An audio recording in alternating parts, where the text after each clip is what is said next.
We're going to talk specifically about Utah's health marketplace. And I know the team has already covered a lot of the technicalities of the Affordable Care Act, and actually was giving Troy a bad time that he called this the Obamacare conference. And I'm like, you know, a lot of people see that as derogatory. Maybe you should have called it the Affordable Care Act. I said, you probably would have had twice as many people here if you would have had the title as the Affordable Care Act. So I was telling him a story that President Obama just recently communicated out to the states. One of our counterparts in Kentucky was doing a state fair booth, and somebody had come up to find out about health insurance from them. And as they continued to talk and they told him what was available, he said, boy, that sounds like a great plan. He goes, that just sounds so much better than that Obamacare plan that I'm going to get. And he said, it is Obamacare. It is the Affordable Care Act. So a lot of people are confused on what's the difference between the two, and there isn't any. But for some reason, people are okay with the Affordable Care Act, but they're not okay with Obamacare. So we've got a lot of politics going on about that, and today we're not going to solve any of that. So the good news is we've actually been operating Avenue H in a state-based exchange for the last 3 years in Utah. So our approach has been very different than any other state. Outside of Massachusetts, we're the only ones that have a good head start on how to do this and how to put all of the combinations together. So I'm going to cover just some key components of the ACA, and since they've been touched on, I'll just quickly go over them already in my slides. Utah's marketplace. We'll talk about the individual marketplace, the small business marketplace, and then open enrollment timelines, so you understand what has to happen when, and outreach and education, and then we can take a few questions if I finish early at the end, otherwise you can catch me at the break. Okay, so the three components of the ACA that you need to be familiar with that really impact you as an employer, and mostly which is going to impact everybody come January 1st. So you already heard about the individual mandate. As of this morning, that mandate is still not put on hold. It does require that everybody have coverage beginning January 1st of 2014. As a result of that, everyone needs to know, where can I get my coverage? What are my options? What are my prices? Is there any help in getting coverage? So I'm going to talk a little bit about how that marketplace is going to function. The employer shared responsibility, the earlier presentations covered all of this in great detail, so don't need to go through that. But you do know that employers are expected to offer coverage to their employees that meets minimum value and affordability tests. And if they don't, then the employees can go to the marketplace and get a tax subsidy, or get their policy through there, possibly get a tax subsidy. And if they do, the employer will be penalized for not offering the valuable coverage. And then finally, the insurance marketplaces. So I'm going to go into these in more detail. Utah, let me back up for just 1 second. When they first came out with this law, they said that there would be exchanges. And so the health exchanges were really a marketplace that people could come to purchase a variety of health insurance plans and be able to do some side-by-side comparisons and see from a web tool on how one plan compared to the next, be able to search for their doctor and look and see what the costs are, so that they actually had a good tool and a way to compare plans so they can make informed decisions. Well, in the law itself, it just defined that the states would run these state-based exchanges. And after the law got passed, there were a lot of states that were pushing back, saying, well, what makes you think we want to run those exchanges? It's your idea, it's your law, why should we be putting it in place? And as we were having conversations with Health and Human Services, they said, well, we could probably run that for you if you're not ready to do it. And initially, they thought there might be maybe 10 states that would defer to the feds to have them run their exchange. And as time went on, and as we got closer to the elections last November, a lot of the states had not made a decision of what they were going to do. They hadn't even passed legislation in order to run a state-based exchange, nor were they willing to talk about it. So just prior to the election, the feds gave us 3 options as states, and says you can do a state-based exchange where you run the whole entire thing. You could do a partnership with the feds where we will do the technology and you can run your insurance market and do customer service. And then the third option was a federally facilitated exchange. And if you were to do a federally facilitated exchange, as a state, you had absolutely no involvement at all. It all went to the feds. They operated your insurance market, they regulated your plans, they handle all your customer service and all of the technology. Well, surprisingly, there are 36 states that are going to use the federally facilitated exchange this year. Remember, they thought it was going to be about 10. And now they're overwhelmed, and we're hearing some issues with the technology because there is so much volume coming through that technology right now. And they had to get all of the plans and rate information set up in that system in time for October 1st, and a lot of it on a very short period of time. Well, when Utah looked at this, we initially applied as though we were going to do a state-based exchange because we already had one. We had one before the Affordable Care Act was passed, up and running. And our internal discussions were, do we really want to do the whole thing? So as we looked at the marketplaces, there were really two components. There was the individual marketplace and the small business. The two of them really had no correlation together at all as far as how they really operated. And we felt like if we turned over the small business to the feds, that would not be very effective.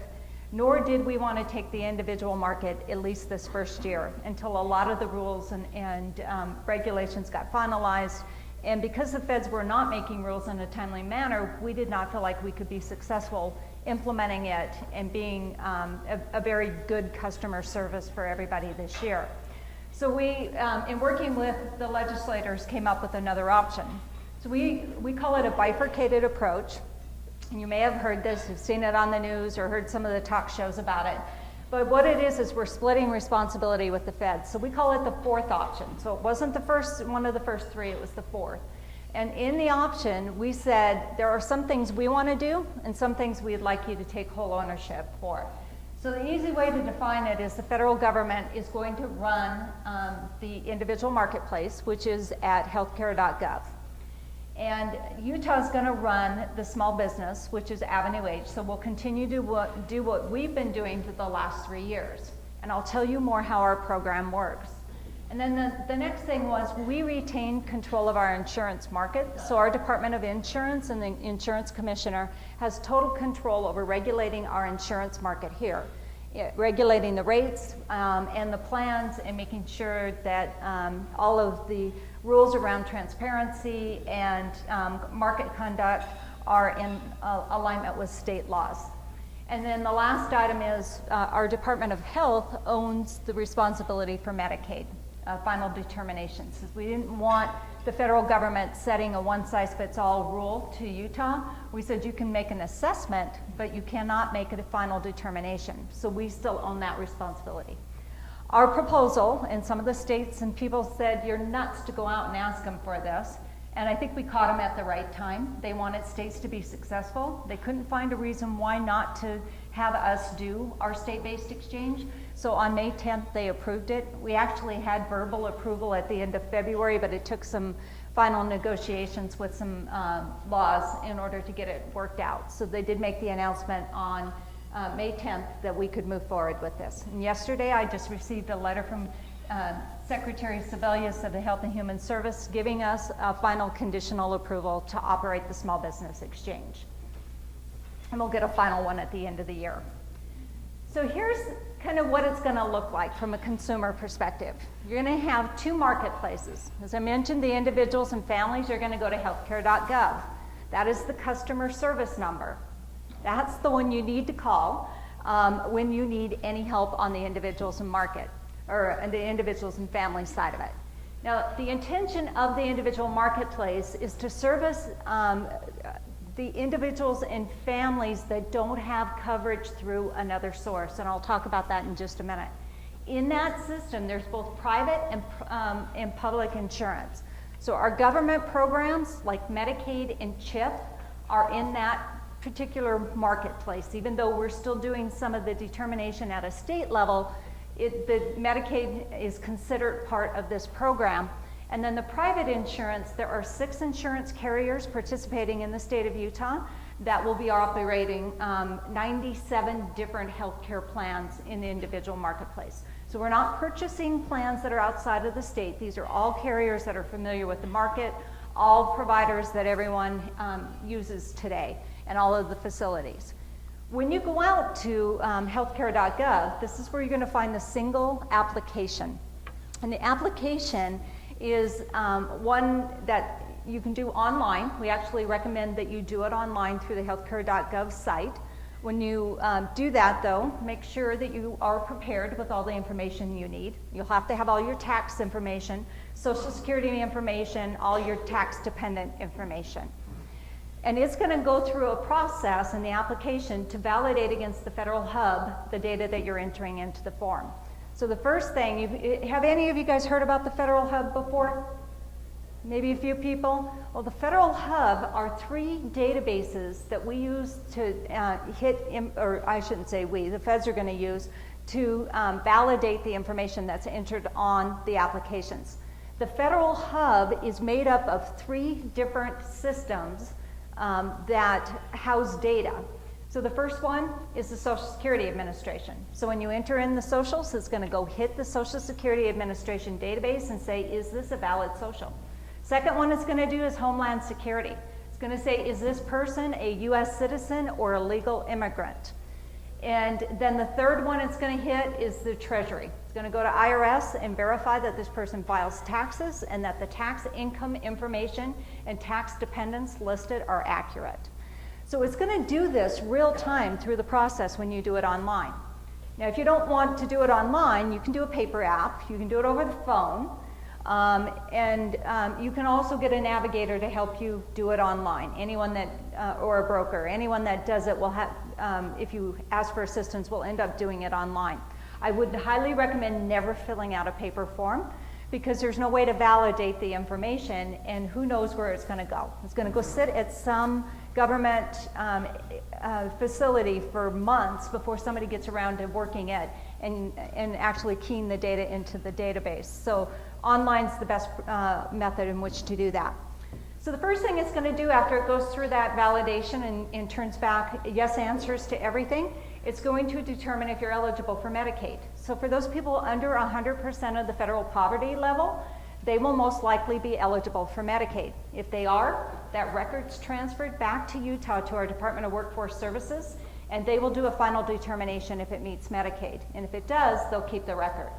If it doesn't, then they'll pass the record back to the feds electronically, and then the feds will determine if you're eligible for an advanced premium tax credit and any cost sharing. And then that'll show up in the system. It'll tell you how much you're eligible for based off the information included in there, and then you can shop for your healthcare plans. So all those 97 plans would be available depending upon your zip code. The plans will be available to you. You choose a healthcare plan, and then that data is being passed directly to the insurance carrier that you pick.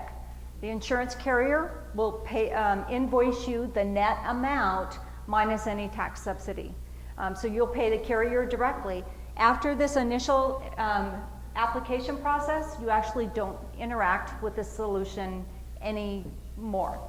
So it's just the one time during the enrollment process or annual enrollment or any changes that you might have to your income or family status. But outside of that, you don't need to go back through healthcare.gov. You work directly with your insurance company as far as paying premiums and accessing your care. So it isn't as tied into the government as a lot of people think it is.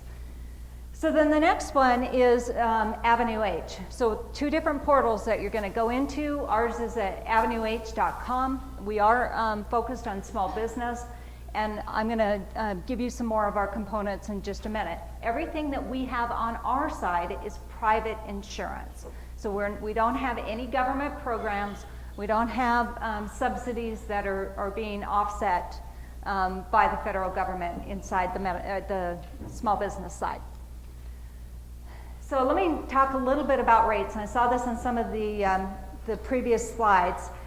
Rates this year are going to be a lot different than what we've seen in the past. And the way we calculate those rates when we do a family composition is going to look a lot different.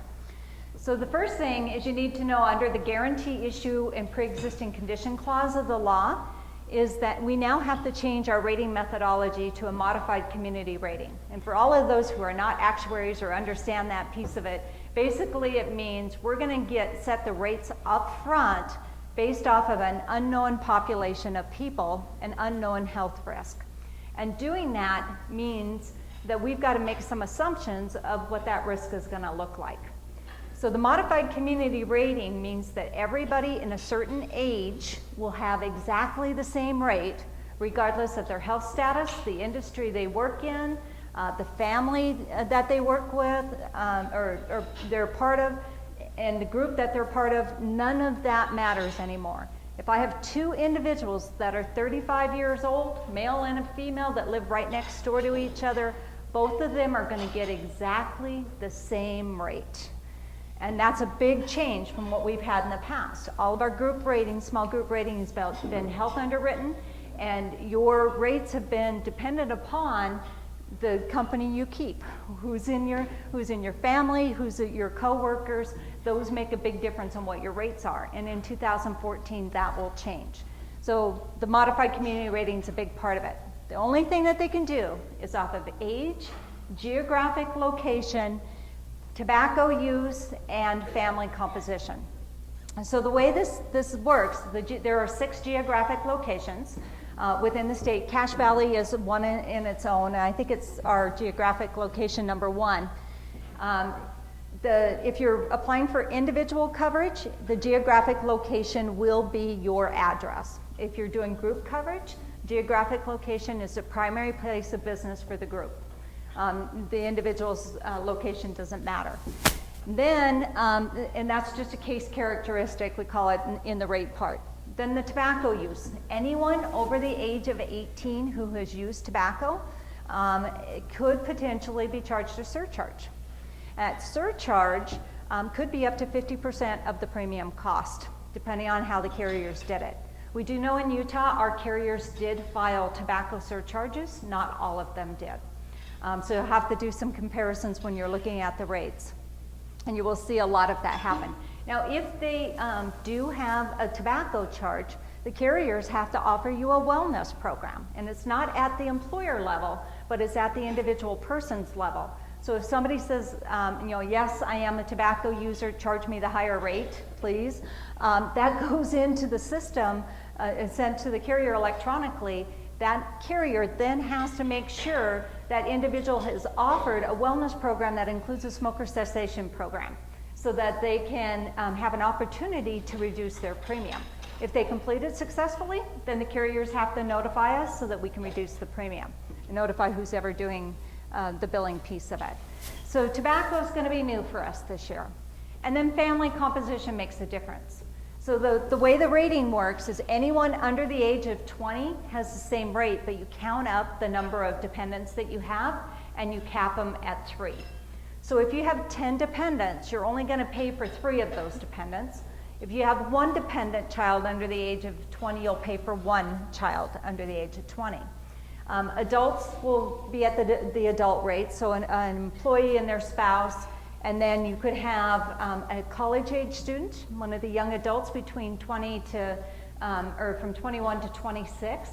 Instead of being treated as children, they're now being treated as adults, so their rates have actually gone up a lot. So I know the administration touts the fact that we added age 26 for children, and you could usually put them on your parents' policy at no charge because it was already family coverage in most cases, didn't cost much.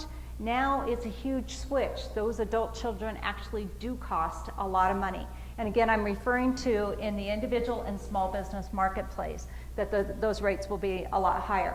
So you take the rates of each of the individuals that come out and you add them together to come up with what the rates are. So my 2 examples, the 2 neighbors that live next door to each other that are 35, they could still end up with different rates depending upon their family composition and the ages and tobacco use of each of them. But they both start out at the same base rate, and then it changes depending upon that family. Okay, I know you talked about this already, but the qualified health care plans, so I'll try and touch on a couple of things you may not have heard about on these. So the QHPs include those 10 essential benefits that everybody needs to get. QHPs are filed in the marketplace or filed in the state to be offered to the commercial business as well as the marketplaces. So what that means is you're going to have a plan that's a qualified healthcare plan, and I'll use Select Health as an example. So Select Health will have a plan that they call the $1,000 plan. And I'm just making that up because I don't have a name right now. So that plan is going to be available whether you purchase it in the commercial market or you purchase it through an exchange. If you purchase it through, in either one of those scenarios, the plan design is exactly the same and the rate is exactly the same. The premium does not change because it's on a marketplace or it's sold in the commercial market. They had to file the rates so that they equaled. Now, all of those qualified healthcare plans, the ones I told you, the 97 in the individual market, small business has 70 of them. They're available inside and outside the exchanges. And all of those plans meet the minimum value rule. So anyone that has one of those plans would never get penalized because they're not offering minimum value coverage. So everyone falls into that category. Now, some of the carriers in the commercial market will offer what are called non-qualified healthcare plans.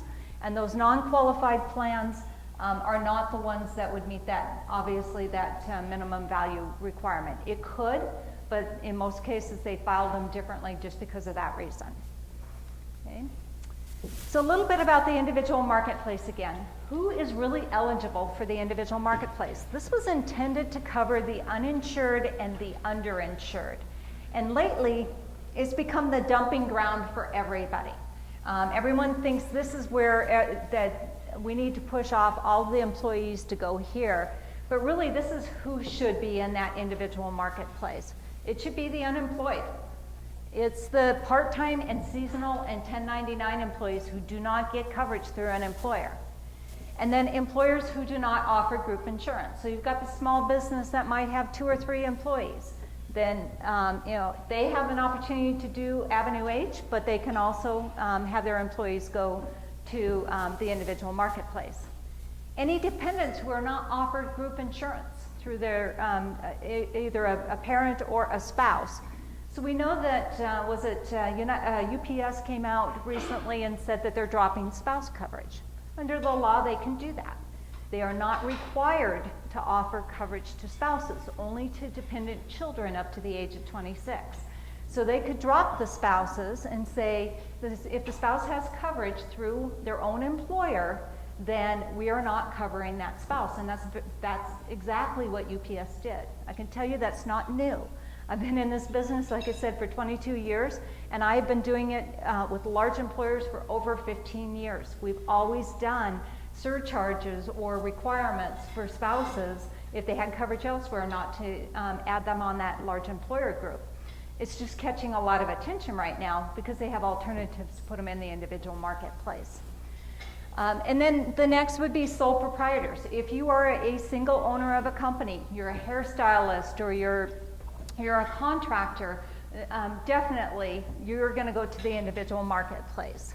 And then early retirees, between those that leave employment before Medicare kicks in at age 65, they're eligible for the individual marketplace. And of course, anyone on COBRA would be in there as well. So they could be employed and they just are in between coverage waiting periods and stuff that they have an opportunity to go that route. So we already talked about this part. I'm not going to cover it in a lot of detail, but those that are between 100 and 400% of federal poverty level could get the advanced premium tax credit. Utah did not expand Medicaid for January 1st of 2014. It's not to say that we won't in another at another effective date throughout the year, or we won't come up with another type of program, but the decision has been made not to do it for January at this time. So those people who the expansion of Medicaid was to handle those up from 100 to 138% of federal poverty level, those individuals will be able to go to the individual marketplace and still get advanced premium tax credits. There is one part of the population, though, that is not covered, and that are some single adults who are under the 100% of federal poverty level.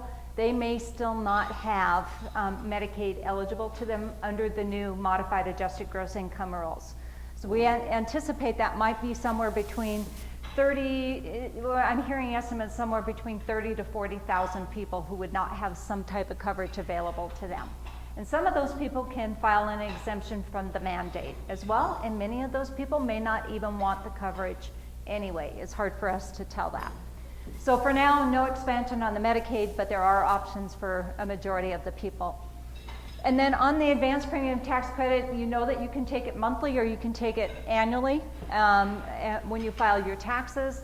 If you do have significant changes to your income, so for instance, let's say when you first file, your spouse is out of work, but they're looking for a job actively, your income level's lower now, but it won't be when you get to that, when your spouse gets a job. So when they get the job, now all of a sudden your tax credit might be calculated incorrectly, and you'll need to tell HHS or CMS that you have actually had an increase so that they can reduce your subsidy. And they'll do that right away, or you'll have to reconcile it when you file your taxes in April. So that's an important point that people should know. If they're at that one of the levels that a little bit more income changes their subsidy amount, they should be aware that they may have to pay that back. So it might be better for them to do it if they don't need the money to help pay for monthly premiums, to have it come as a tax credit when they file their taxes. Cost sharing reductions are at the point of service. So employees will be able to get an additional cost savings on that side. And then you guys already talked in detail about the affordability definition, so I won't go through that. So small business, let's spend a couple of minutes talking about this. So employers are eligible to participate in Avenue H if they have 50 or fewer employees. You can have one employee as long as they're a common law employee. And you must offer coverage to all of your employees that are working 30 hours or more. So you can't carve out your management, you have to be able to offer it to everybody who's eligible. And then 75% of the employees must enroll in coverage. And anyone who has a valid waiver, so if you already have Medicare, Medicaid, TRICARE, Veterans coverage, Indian Health Services, CHIP, any of those are considered valid waivers. So those don't count against the group enrollment.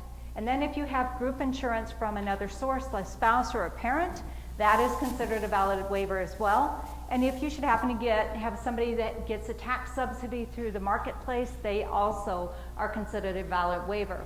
And between November 15th and December 15th, if you apply for coverage for January 1st, there is no requirement to meet the 75% coverage. So you could have some of your employees go to the individual market and some of them go to small group. You can split them up that way based off of income, who would get the most advantage. Companies that have higher income will find, and they might have a few lower income employees, might find this is the best opportunity to get under group insurance because they're able to split the group by not meeting that participation requirement.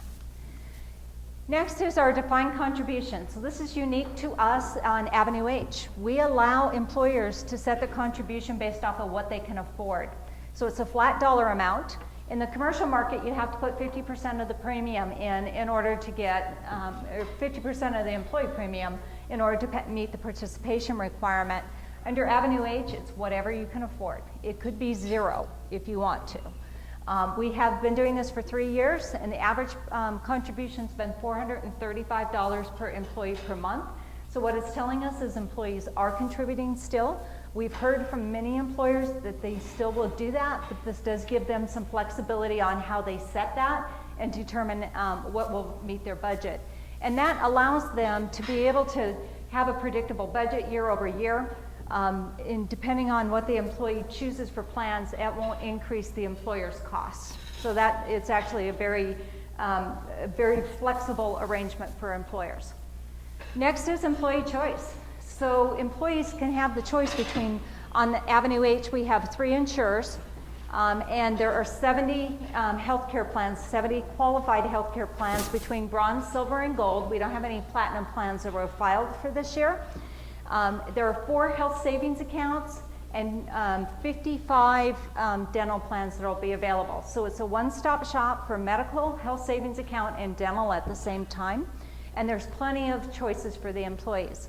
So the one concept here that people have a hard time getting their head around is you're doing group insurance, and as an employer making a decision to have group insurance that's pre-tax, but you're also allowing your employees to choose whatever plan that they want.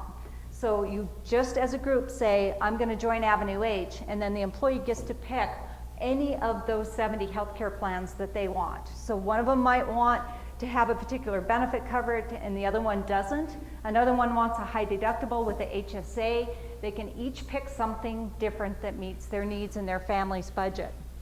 And then employers can set a level. They can say, I want just one qualified health plan level.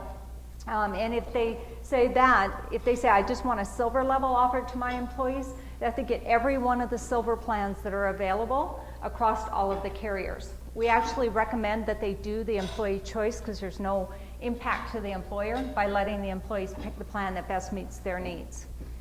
And then all of these tools are done through a shopping comparison tool, very similar to Travelocity or Amazon. When you go online and you start filtering and looking at different prices and different features and benefits, all of that's available online.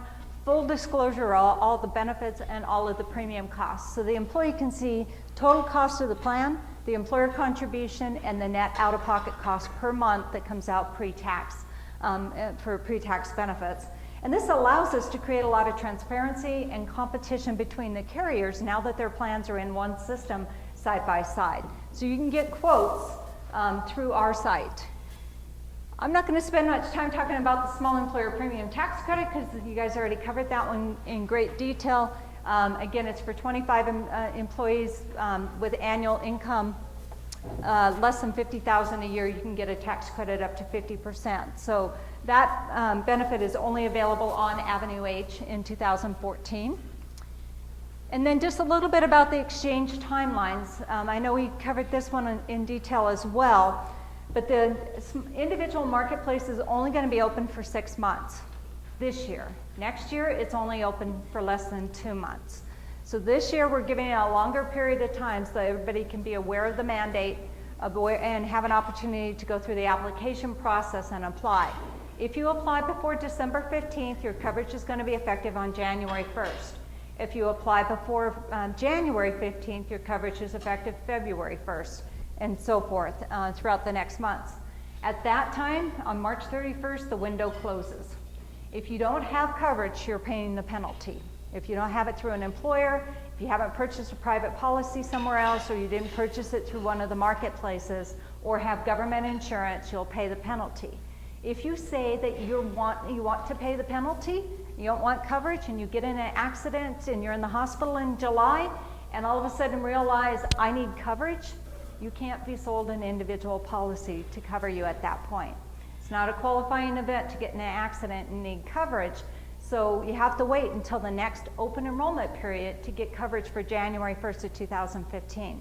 And that's something a lot of people don't realize. They think there are going to be people signing them up in the hospital for health insurance, and that's not going to happen. So when they say the penalty is real, it really is real. You can't, if you want insurance, you can't get it outside of those windows in most cases.